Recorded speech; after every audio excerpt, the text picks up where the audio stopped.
Hello and welcome to Take Heart Journey. As you can see, I have someone with me today, and if you don't already know, this is my sister, Rose.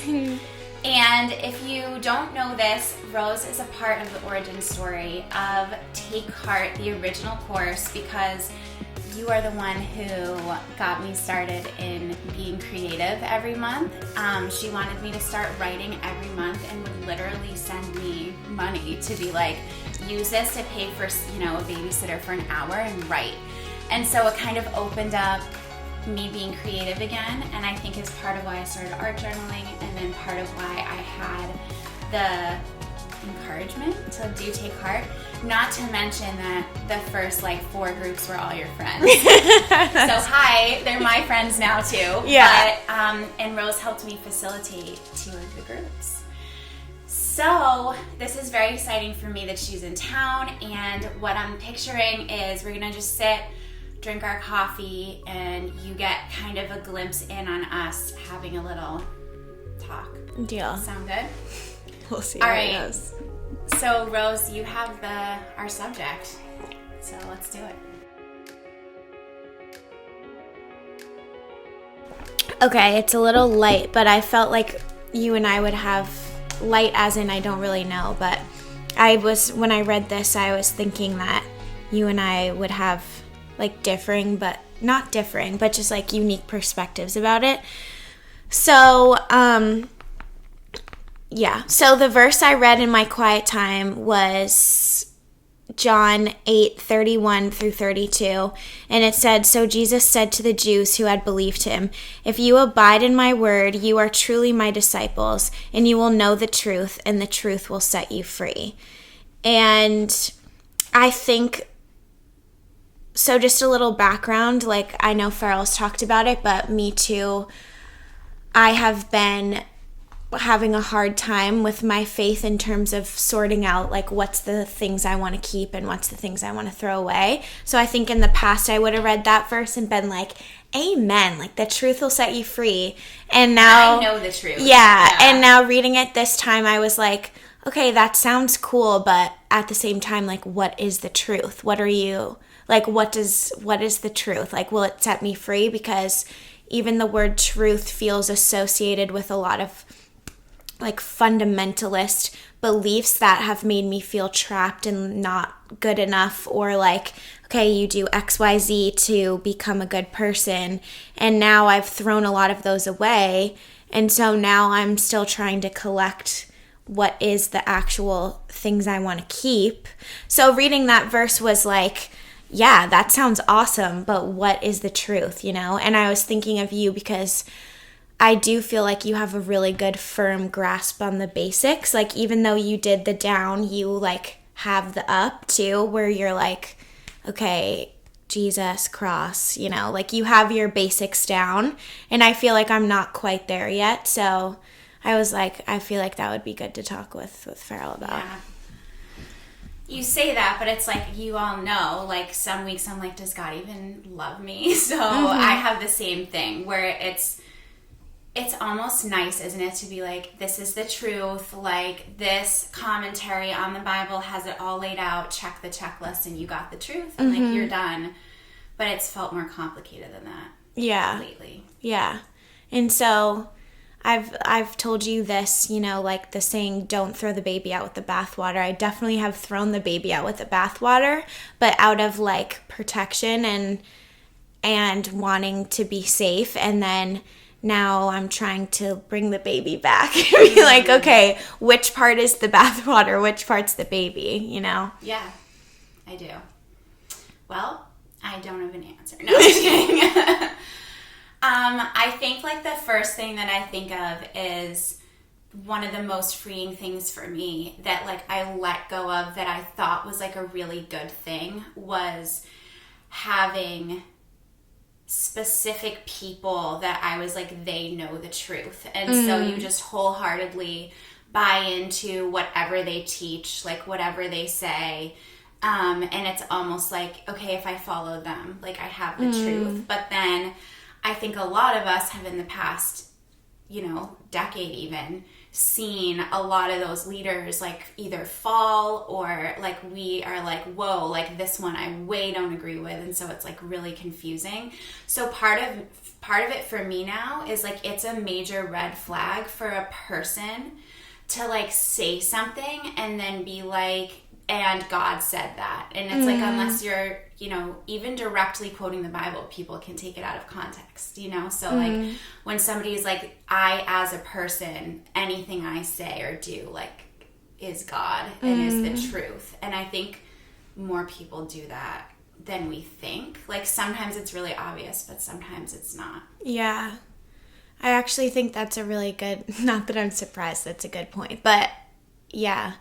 But then I feel like every verse too is even laced with, you and I grew up in the church, so pretty much every verse I read, I've heard a sermon on it, I've been taught a Sunday school lesson on it, so nothing feels clean, except for some like really special passages that when, like the closest I felt to God was my senior year of college when I was literally like in the depths and it was really just me and God, and like those passages that I discovered then feel like sometimes I will go back and read like one is Isaiah 43 or the is that the one that has the streams, I think so, yeah. I'll read that chapter because it kind of like grounds me like, okay, this was like a pure encounter with God aside from a sermon or a teacher. But then it's hard even because then I feel like the natural answer to what you just said would be like, okay, then just read the Bible and like get your source, get your truth from there. But then what happens when even the Bible, maybe the way you're going to read the verse is laced with a teaching you were taught that was laced with like a negative leader or a, so yeah. And we're all deeply subjective, so we're reading it like with our own experience, Correct. our own culture, our own brain, all the sermons we've ever heard, like all of that is like informing what we're reading. Mm-hmm. Okay, so this is what my answer is to this. It's in the verse. Deal. That he said, if you abide in my word, and you are truly my disciples, and I did circle abide. You did. That might be why I cheated. There's a big circle around abide. But like, if you think about Jesus saying that to his disciples, it's not like his word wasn't written down yet. And so like, what did that mean? It was like Mary, that just blew my mind. Like sitting at his feet, like his word was like, talk to me, like listen to it, like what I'm telling you. And okay, that was actually really profound. My brain just broke. Because it's like, it's not the Bible. It's like literally the person that they knew. Yes. And so like the term that I was saying to someone else over coffee this past week was like one thing that now I feel more discerning of when I see like a bunch of Christians doing something is I'm like, is that just like to be busy, or is it like to connect with actual God? Like, like if God is real and I believe God is real, then like how do I connect with like actual God? And that's like a totally different thing than the like, here's the book that has the truth and like check all the check marks, or here's the teacher that has all the truth. It's like I can actually hear from Jesus and like actually abide. Yeah. Does that make sense? No, yeah, you just changed my life, so. Tell me what you're thinking. Well, I think I literally heard you tell this story to me like a day ago, but about that, you saying that, but it makes me feel better because I haven't been to church in like 2 years pretty much, and I like don't want to right now. I'm not ruling it out, but I get a lot of like pressure from people in my life like, oh, well, you like should really join a church and like you should really whatever, and I'm like, I don't want to right now, but I'm not like fallen. Like I I spend time with God and like I'm internally trying. And like there have been times in these 2 years where I'm like not, but you know, like I have these quiet times where what you're saying, like I'm trying to connect with the actual God. I'm not just like going to a Bible study because I feel like I should go. And that makes sense to me. And I think like we need to, as Christians, like be challenged to face that. Like, can good spiritual things happen in someone's life and they're not going to church every Sunday? Mm-hmm. And then, you know, existential or meta, like what is church? Is it a building where you do things, or is it like all of God's kids like being together? And so that's what I want. Like I want the kingdom of God, like I've talked about with like Jesus and what his kingdom is like and how it's like so different and exciting and like full of love and community. And it's like, that's what I want, like with his kids. And so we're doing it, you know? Yeah. So what are your summary thoughts? Seeking actual God. I like that. It makes it feel more doable to me, and it makes me feel more comfortable in the like not having the dictionary of truth yet, you know, and I don't think I ever will, but yeah, just knowing I'm doing it, you know. Yeah. That Jesus saying abide in my word is like abide in Jesus. Well, actually, yeah, my other takeaway is my favorite thing you said of all time. No, but about how the Bible wasn't even written yet when he was talking to them. So when they were reading that. So it's like literally like you saying like, remember me, you know, instead of like, remember the card I wrote you, you know, or like it's like me, our interactions together, you know, that seems cool. Yeah. Okay. The end. I love you.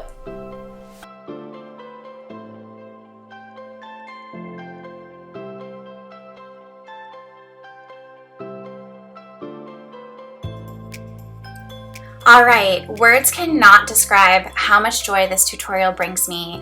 Watching back Rose and I getting to sit together, and then this project is probably my favorite thing I've ever made, just because I had so much fun making this. I had this vision in my head and I had so much fun making it a reality. And so the first step that I did is I painted this entire canvas black. I used black gesso, and I highly recommend just taking a big canvas and painting it black. That alone was so satisfying. And once I had the whole canvas black, I pressed in some little collage pieces that you can see, like the little white stripes and stuff. But then I wanted to add some tissue paper on top of the black canvas. And the way that tissue paper works when you use matte medium, and a lot of matte medium, as you see I'm doing here, is a lot of it disappears into the page. So any parts of the tissue paper that are white become clear when the matte medium is underneath and on top. And so that's a little piece of napkin, and I have pieces of striped tissue paper and floral tissue paper, which ended up being one of my favorite parts. This like black floral tissue paper was awesome.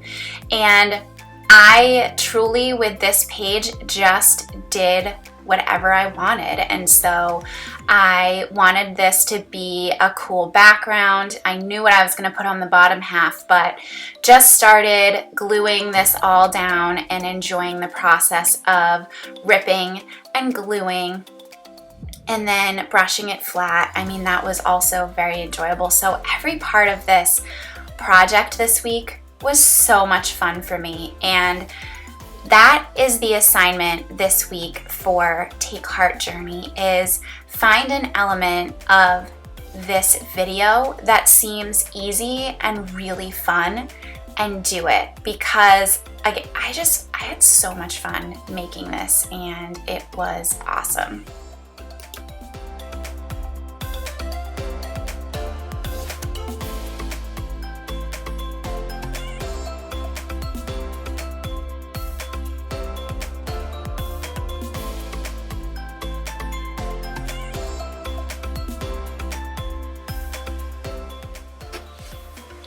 I wanted to show drying in between each layer that I made because sometimes I forget to show that, but that is honestly part of the process. And this canvas also was made over the course of a couple days, so I think it's good to be honest and open about the time and the drying and all that because it helps. So this is the moment that I was picturing in my head, and I couldn't rest until I did this.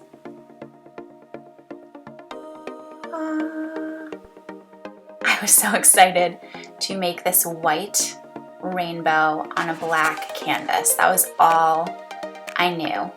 And this came from reading a verse about God as light and how his splendor and his glory are often described as light. And I find a lot of comfort from thinking about God as light because it's like, you know, so many things that we're afraid of are in the dark. And so the idea of God as this just bright reflection, and one verse that I read said that it was like the bow in the sky after rain, and so a rainbow. And that was what just put in my mind this idea of this big white rainbow. And I think while I was making it, I was almost thinking less of a rainbow and more of a prism, the like white blinding light that has every single color reflected in it at the same time. And so that's what I'm thinking about as I make. And so now that I've put down that was gesso that I spread across the page, I'm gonna start putting in some texture. So I have some fabric, some napkin, some string, and I'm just pressing that into the wet gesso, and some tissue paper. And some of my favorite parts of the rainbow by the end are like the little skippy bits of the gesso that are outside of the rainbow, like the edges. Those become my favorite part, and so you'll see that I put some color on those too, and oh man, I just have fun. And so what I'm picturing is just layers and layers of color. And so this is kind of my first layer of color, and then I'm gonna cover up a lot of it with the super heavy gesso, and I'm gonna have it so that all these little bits that I just put down just peek through from the under layer.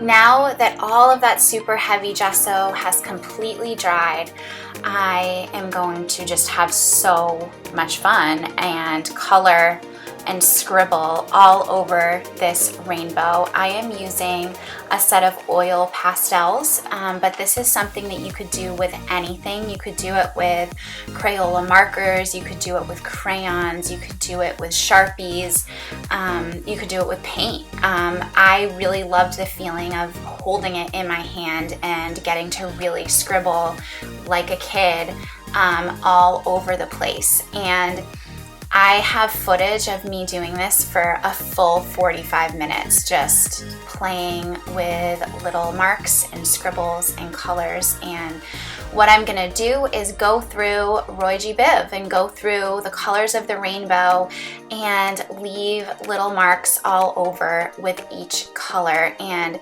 there's a few sections where you can see that I put the colors together, like the bottom right, there ends up like a stripe of rainbow, and that's kind of where I test my colors to be like, okay, is that the right orange? Is this the right green? And so I use a couple oranges and a couple blues, a couple greens, but I just start going through the rainbow and putting this color wherever it feels good.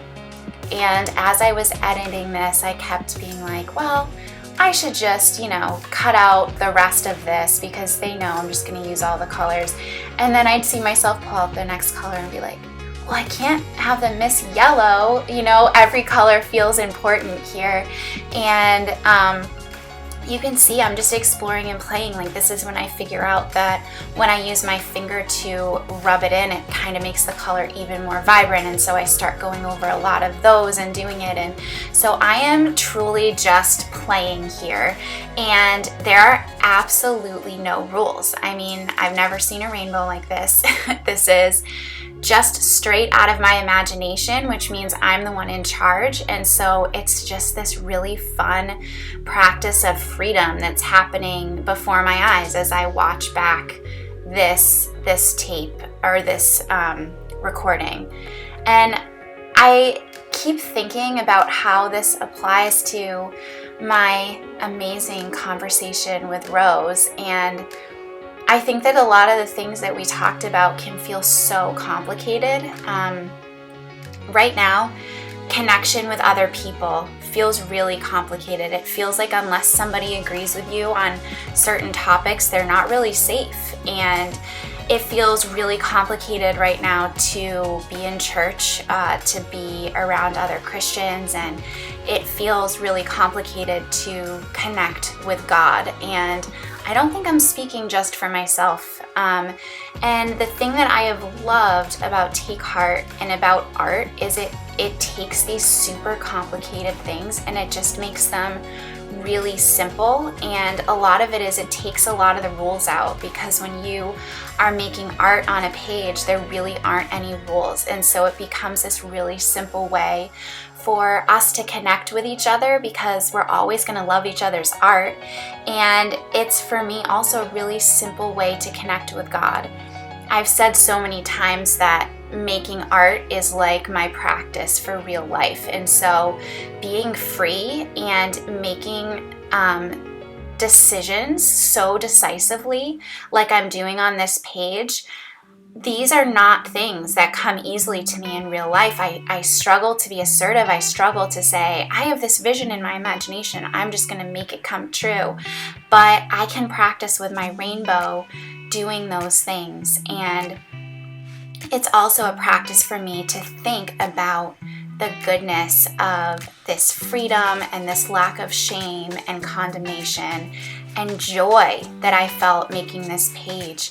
And then to think, can I invite God into that? Can I associate God with joy and with freedom and with lack of shame? And I think that when I'm making this rainbow, I can do those things. And so using your art to connect with God can also be a way to make new connotations about what God is like and how He can be loving and gracious, and that the idea of God as a being who is holy and full of light doesn't need to be this scary thing that no one can approach. Like, what if God's holiness means that He draws near to us, and His holiness means that He wants to be with the people that have faith like a child? And so use any joy or fun or play that you can find in your journal this week to try to associate it with God and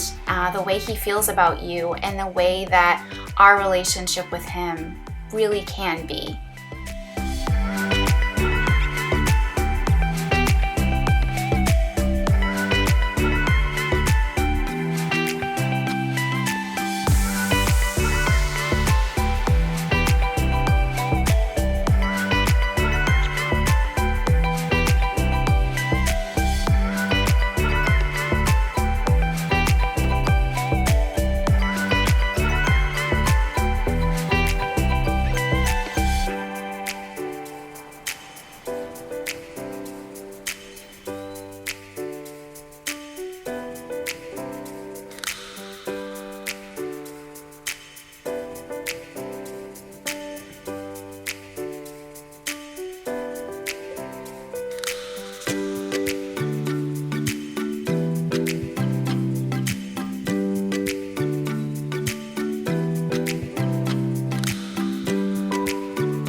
now that I have doodled everywhere with my oil pastels, I'm gonna come in with some of my son's markers that were next to me and make a scribbly rainbow. I realized I loved the parts of this that had all the colors next to each other, and so I'm kind of just doing this across the entire thing, going through all the colors again, and I'm starting to look at it and find the areas that are my favorite. And let me tell you, this is the most fun I've ever had making something, but it's also the most I've ever talked to all of you in my head while I'm making it. And because it's the type of tutorial that I know some of you are gonna love and some of you are gonna hate. And part of that is that I am going to cover a lot of this up, and because that's part of the vision I had in my head of just the bright white with little bits of light popping through. And so in some ways it's going to be a reductive painting of a rainbow. And yeah, I thought of so many of you the whole time, I wish you were here and I could ask your advice of what I should do next. And do you think I'm crazy? Do you think this looks fun? Do you think it looks too wild? And yeah, I am feeling so excited to get your feedback from this week and to find out which elements of this tutorial grab you and what you decide to use in your own art. And so now I am going to use this super heavy gesso again. I'm going to come back over the rainbow and try to leave some of my favorite spots uncovered. And probably most of my favorite spots are the little places that are outside the boundary lines of the rainbow, and so I try to leave most of those little speckles that I've colored in or made dots. I try to leave those open, but a lot of this rainbow is going to get covered up. But I have to tell you, this was when I was oh, okay, my vision is starting to come to life. And that was so cool to have such a specific idea that I had never created before, and then to figure out how to make it happen. And so this really childlike, fun rainbow prism is really the end result of all of these layers, all of this scribbling, and all of this fun.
So I have one more element that I'm going to add to this canvas, and we are going to make the background a mixed media galaxy.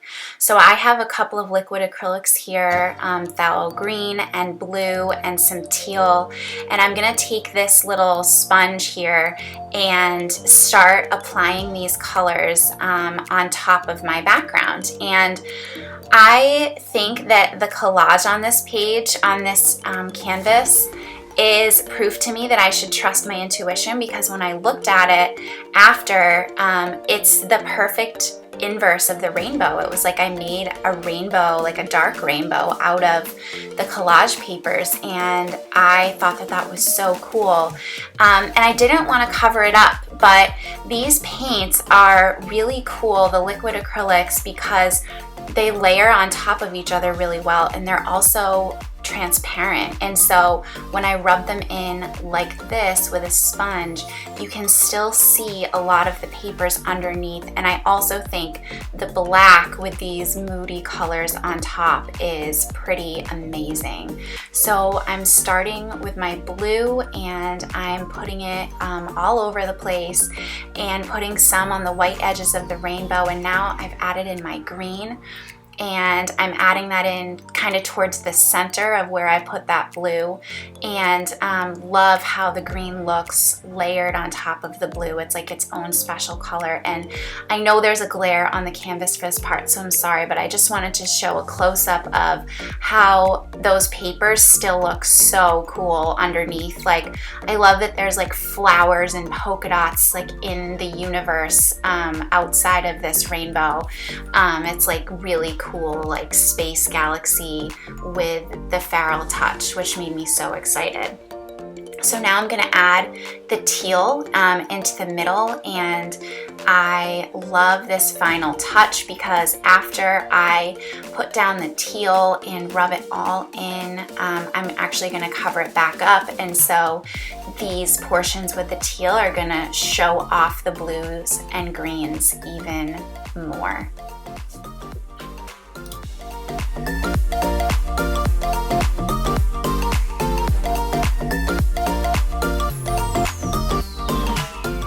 If you remember back to your very first night of Take Heart, I always share that my goal is to connect all of us hand in hand, and then all of us connecting with God hand in hand as well. And so my prayer for you this week is that you are able to connect with God, and in a way that is true, that you will encounter actual God, and not shame and not stigma and not things in your past. And so let me just close with Jesus's words that Rose and I talked about this week. If you abide in my word, you are truly my disciples, and you will know the truth, and the truth will set you free.